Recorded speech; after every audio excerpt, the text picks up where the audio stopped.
In the history of heavy metal, not much has been said about Jake E. Lee. He never got into a bar brawl that made headlines, smashed guitars on stage, or boasted about having 1 million views on his videos. However, he did write Bark at the Moon. After Randy Rhoads passed away, this song helped Ozzy Osbourne regain her fame.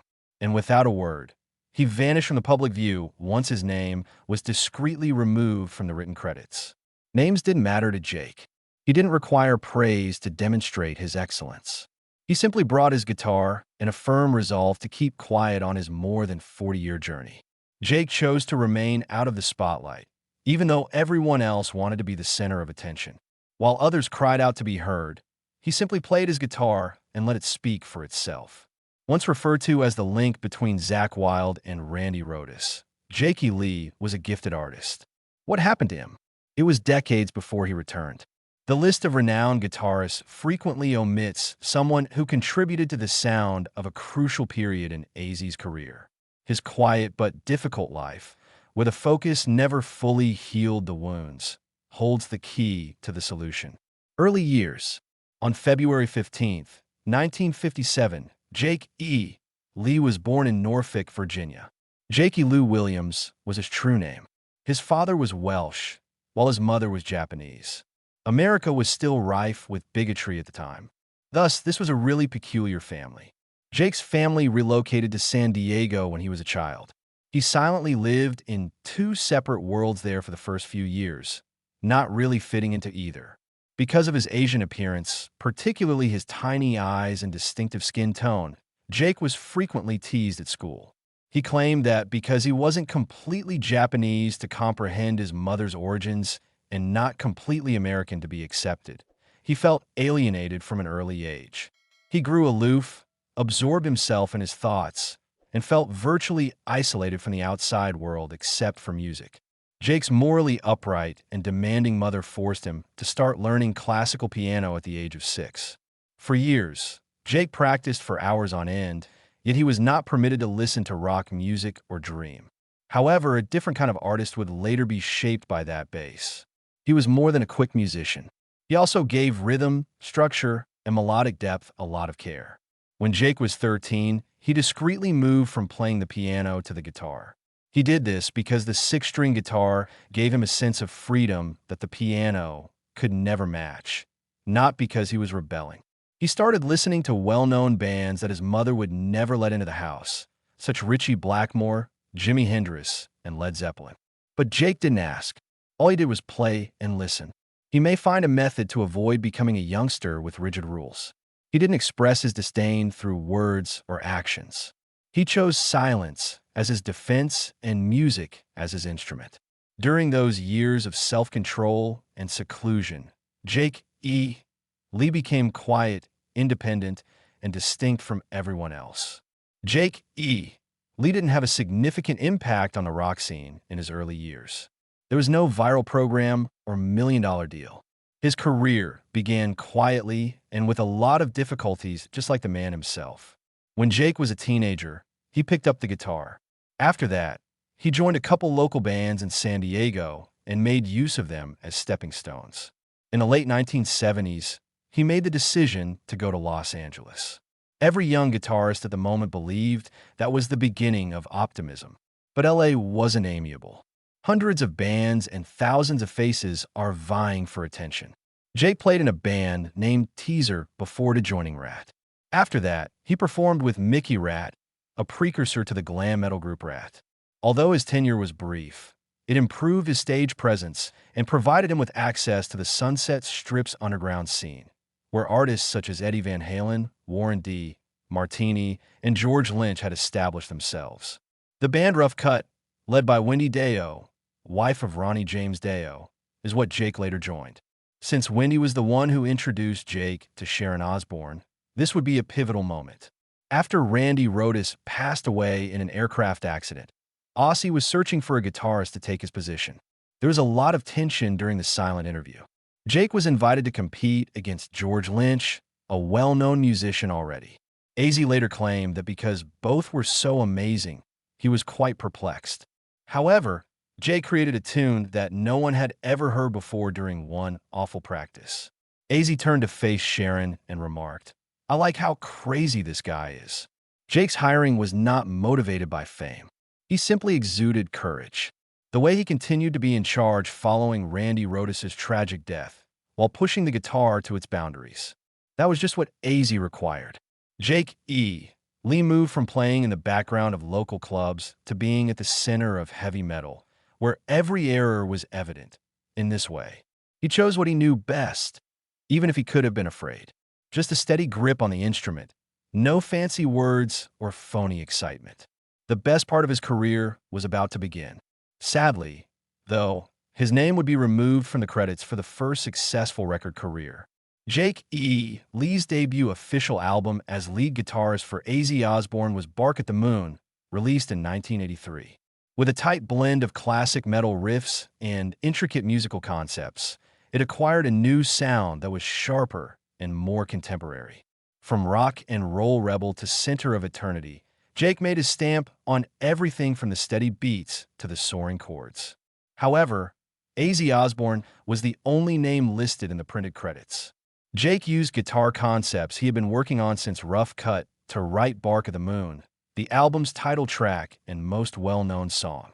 When asked why his name wasn't on the list of co-writers, Jake responded bluntly, "I was given the deal.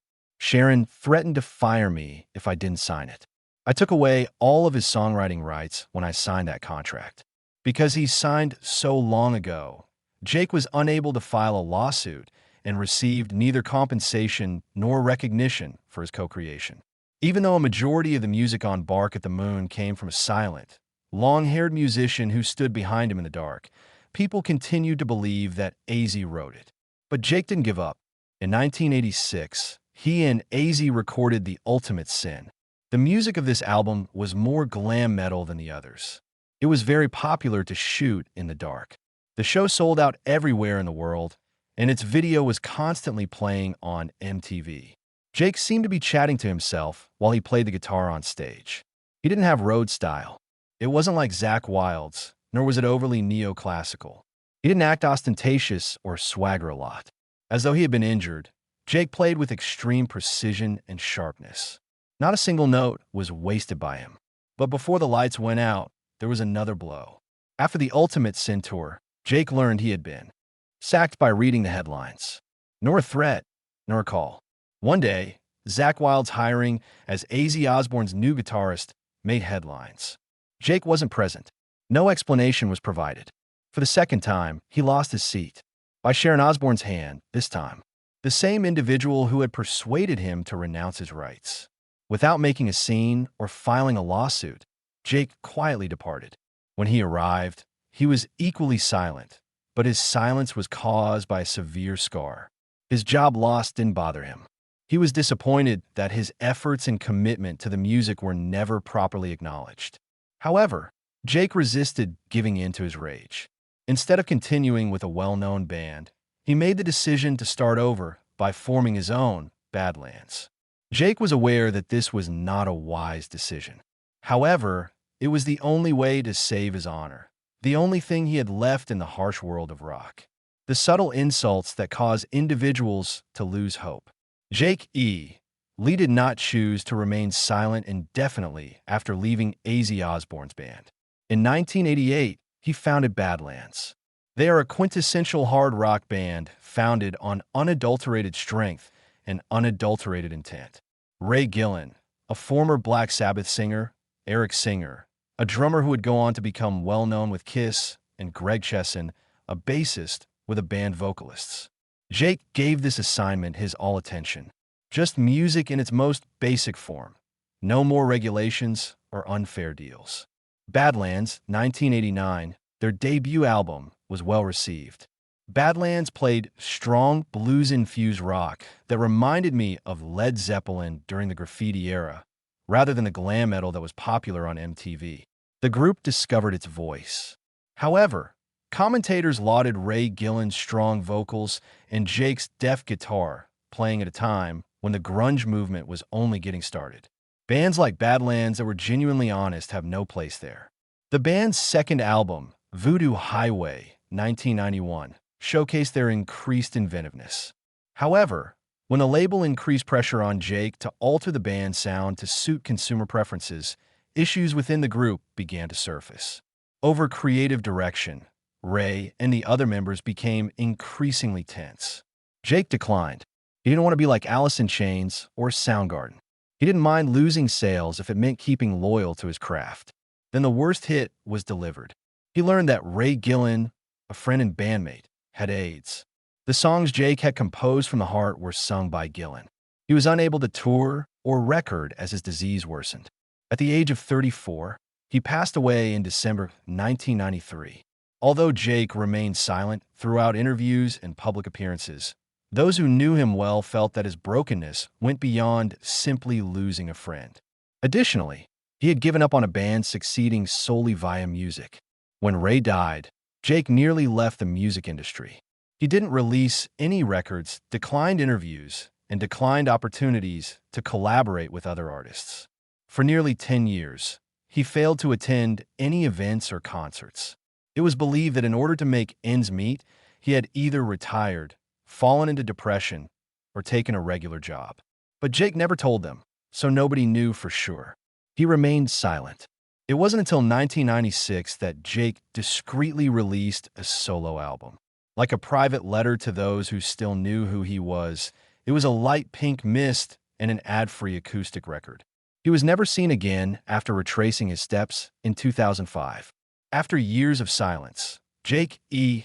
Lee's name suddenly appeared in a Las Vegas news article in 2024. While walking his dog close to his home, he was shot multiple times. Jake's arm, leg, and back injuries were severe enough to require immediate hospitalization. The cause is still unknown. Fortunately, his vital organs were spared from the gunfire. Again, the man endured it all in silence. Jake then replied something that left you feeling cold when you asked him whether he was angry. "I've been struck numerous times. Not an outburst, but the first one with a real gun. Avoid shouting. Every blow that life delivered at Jake L. Lee was met with an unsettling silence. Perhaps the silence is more painful to him than any cry could ever be." Life in general. Jake E. Lee has always been a quiet person who sticks out in a society when artists frequently post every intimate moment on social media or magazine covers. He will not post photos of himself dining with celebrities. Jake has almost 40 years of experience in the music industry. He has never been married, has no children, and hardly discusses being in a relationship in public. Not much is known about his family, relationships, or living arrangements. While many would consider that to be a pointless life, Jake sees it as a decision. He once occupied a modest home outside of Las Vegas. That seemed to be the only area where he felt at ease. Neither reporters nor fans were present. Only his pets, a few vintage amplifiers, and some guitars hung on the walls. In a rare interview in the early 2000s, he said, "I just want to live. I don't like crowds, and I'm not cut out for this thing called industry networking." Fans and other artists have often told him they wish he had stayed in the spotlight longer. But Jake has never looked back. He didn't need a crowd to know how valuable he was. Jake learned to stay away from the world outside of music after being betrayed in the music business. Having AZ erase his memory and being fired without a word. His quiet wasn't a sign of weakness. It was a defense. He knew that the more you say, the more likely it is that you will hurt someone. During his long absence, some said he became addicted to drugs, while others said he went broke. But the truth was easy to see. Jake had a good life. He played and kept writing. He didn't tell anyone, though. He didn't think art needed a live stream. At 2 a.m., real music could be heard in a quiet room. Whenever no one was around to hear or judge for Jake, the guitar was the one thing that would always be there for him. Like some people take care of their partner, he cleaned, adjusted, and rerung his instruments on a regular basis. He's kept one guitar for more than 30 years. Even though the wood is cracked and the paint is coming off, it has never been turned in for a newer model or sold like him. Old and out of style, but never cheating on himself. It's possible that Jake E. Lee never really cared about a single woman. It was love for freedom, peace, and music that wasn't affected by sales or fashion. Though he lived alone, it wasn't because no one needed him. It was because he needed something that no one else could give him. Keep quiet. Impact and legacy. If you only look at the numbers or the Rock and Roll Hall of Fame, Jake E. Lee's name might not stand out. He doesn't have any solo records that have gone platinum. The Hollywood Walk of Fame doesn't honor him. He was never the face of a big guitar business. But among guitar players, Jake E. Lee is one of the most well-known and recognized names. He's honest not, because he's popular. A lot of artists from John Five to Dimebag Darrell to Nuno Betancourt to Zakk Wylde all gave the same answer when asked what makes Jake unique. He was able to mix feeling, skill, and melody in a way that no one else could. Jake didn't shred just to show off. He didn't play faster than anyone else across the fretboard. Each riff he played was like the start of a short story, an exciting build-up and a finish that will leave you speechless. Even though his name was taken off the written credits for Bark of the Moon, it is still a great example of how talented he was. The dramatic, high-flying solos with classical roots gave Ozzy's sound a whole new taste. True fans know that Jake was the soul of that record. Even though he hasn't been given that honor, Jake showed a different side of himself in Badlands, not only as a guitarist, but also as a songwriter and band leader. Badlands was one of the best bands of the 1980s and 1990s, but they didn't get enough attention because of grunge. Some critics have said that their first record is like Led Zeppelin 4 or Appetite for Destruction in terms of how it is put together and how emotional it is. But Badlands never had the chance to become famous like those great records did because people forgot about them before they could fully understand them. The same as Jake. A sad fact is that a lot of what Jake did has been quietly changed in the history of rock. His name isn't always near the top of the list of Aussie's musicians on Wikipedia. He doesn't always show up at reunion shows. His sound is still there, though even when he's not seen. There's an unspoken recognition that no one played like Jake and never will in the way that a new breed of guitarists phrase their songs and how they handle melody. Jake E. Lee shows that you don't need awards to make a name for yourself. You don't have to be called a legend to be a part of the DNA of a field. His presence is felt in every recording and riff like the softest voice in the room that makes everyone stop and listen. He doesn't have a statue, but his impact is real. Life now. Jake E. Lee had been living alone for years before October 2024 when he had to make a big decision. He was shot 3 times. Once in the arm, once in the leg, and once in the back early in the morning while walking his dog near his home in Las Vegas. A gunshot to the back of his head broke a rib and hurt a lung. Lucky for us, none of the bullets hit any critical organs, and he was taken to intensive care while still conscious. After he got better, Jake said that the event happened when he stopped 2 thieves from stealing a neighbor's motorcycle. He tried to calm things down by talking, but the situation quickly got out of hand and guns were drawn. As of right now, Jake E. Lee is still getting better and has started playing guitar again. He said that he planned to finish the long-delayed Patina tour with his band Red Dragon Cartel. The tour had been put off because of the CO-19 plague. He had been told before that he had carpal tunnel syndrome, but more tests showed that the problem was cartilage loss in his right hand. Jake didn't want to have surgery, so he learned to play with more arm movement and found his own way to deal with the pain.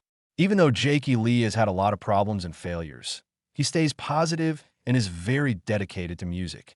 He keeps making art and performing, showing that real love doesn't fade, it lasts. In the race for fame, Jake E. Lee never came out on top. He was fired when he was at his best, wasn't credited on the song he wrote, and saw his most emotional band break up. He also lost a musical soulmate far too soon. But he never lost one thing, no matter how many things he lost. What his name is, Jake wasn't the best, most popular, or best-selling musician, but he was one of the most real ones. People around Jake bent to follow trends, but he stopped when he couldn't be himself. While others talked about their accomplishments, he let his guitar do the talking.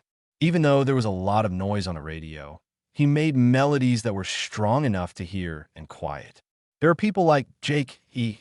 Lee's lives show that not everyone who is in the spotlight is shine.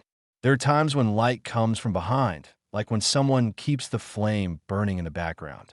Nobody does it for money or fame. They do it because life without music is dull. Jake came back after a childhood spent alone, a job that was forgotten, and even a shooting that could have ended all. Even though his hand was hurt, he picked up his guitar again. He turned down surgery because he wanted to keep playing even though it hurt, because he doesn't see music as a job. It helps him stay alive. And while Jake E. Lee may not have a statue in his honor, he is still there every time Bark at the Moon plays, where a young guitarist tries to mix speed and feeling, skill and freedom. There was no spotlight or praise, just one person who really gets it. In what time period did you remember Jake the most? His fiery years with AZ or his heartfelt riffs with Badlands? Leave your thoughts in the box below. Please like, subscribe, and ring the bell if you love stories about artists who don't need the attention, but still leave a light behind. That way, you won't miss the next moving trip. Thanks for seeing it all the way.